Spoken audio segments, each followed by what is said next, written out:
There was a golden time in the YouTube boxing, community when everybody would just do random videos and it was fucking fun. And, it was a beautiful thing because you would just, you would basically go on there and, you know what I mean? You just go on there and it seemed like back then it was all about rumors and all that.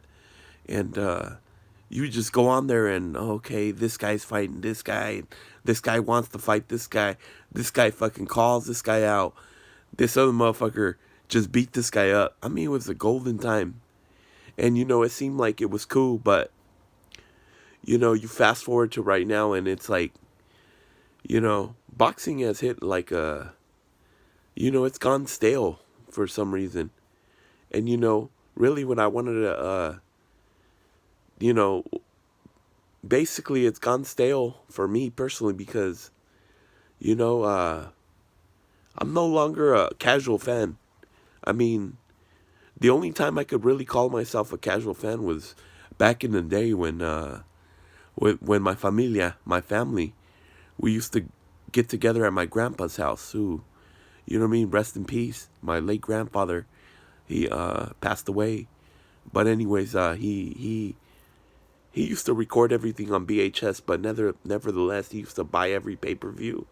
And we used to watch all the Chavez fights, all the Marquez fights, all the,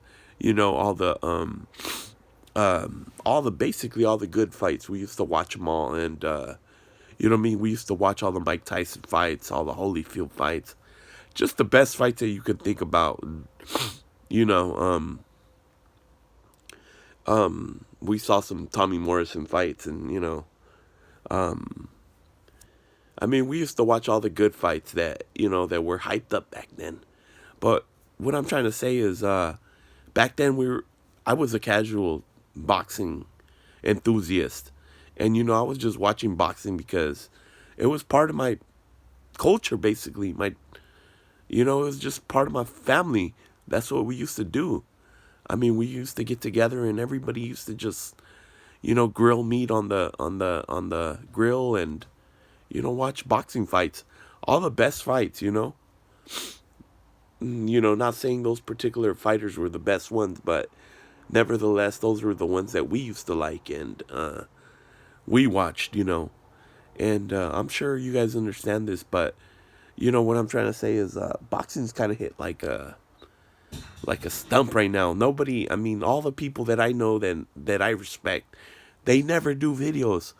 The people that I respect and I respect their opinions, they never do videos and they never want to talk about boxing. They just don't want to talk about boxing. And people personally on my comment section and all that, they've been asking me, I mean, how come these people in particular don't do videos? And, me myself, I haven't done videos. And, and really it's because, it's because, nobody does videos because, I mean, the real people. And I'm talking about the people that don't want to push these narratives or nothing. You know what? They don't have no need to do videos. Because it's gotten to a point right now where, the narratives were pushed. And a lot of them were deciphered. And they're just like, they got flatlined. So it's like, right now, there's nothing to talk about, really. I mean, there's no... even when the boxer says he wants to fight this guy, I mean, we know. I mean, like, for example, I'm going to put some names out there. Like, big fights that people want to make. Okay, so Anthony Joshua and Deontay Wilder. I mean, a lot of casual boxing fans always talking about this fight all the time. But if you got some wisdom in boxing and you know about it now, you ain't going to talk about that fight. Because why? Because that fight's going to come when it's going to come. Maybe in a year, maybe 2 years, maybe 3 years.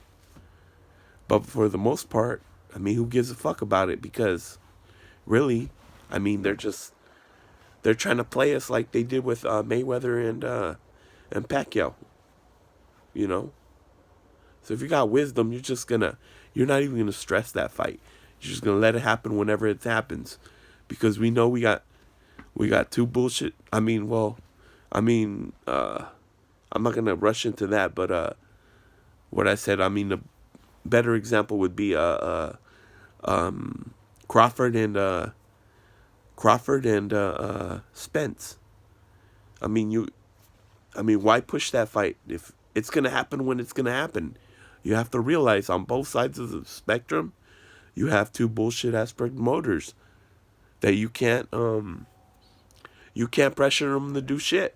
One guy sits on the sidelines, you can't even talk to him, and the other guy doesn't give a fuck. He'll tell you, the other guy being Bob Arum, he's gonna tell you what you want to hear 1 minute, and then the next minute he's gonna tell the other person what he wants to hear. I mean, you're talking about two bullshit ass promoters that don't give two shits about the fans. You know what I mean? They're just out there to make that money, and I can't blame them. But at the same time, you know what I mean? You gotta know what you're up against. So, basically, you just gotta wait on that fight, and if it happens, it happens. If it doesn't, then who gives a fuck, anyways? So, long story short, basically, it's, you gotta get, as far as boxing as entertainment, I mean, you gotta, you can't set your heart on any kind of fight because it's not gonna happen. So, basically what I'm saying is, you know what I mean? The only thing worth buying right now is, you know what I mean? I can suggest to you guys, just get your subscription of the Zone, because that's the only place where you're going to see the fights that you want to see. You know what I'm saying? You got this fighter, you got this other fighter, you got this other fighter. And eventually, they're all going to fight each other, because they're under the same promotion. And basically, I'm talking about the middleweight division. Eventually, these guys are going to fight each other. Eventually, they're all going to have L's, losses, which is not going to be nothing bad to talk about, because when the best fight each other, they're all going to have losses at some point. You know what I mean? Everybody's going to have a loss. But, so, long story short, man, fuck everybody else. It's all about the Zone. And, get your subscription. And, you know what I mean? Fuck everybody else. It's all about the Zone. All right, no pal castellanos.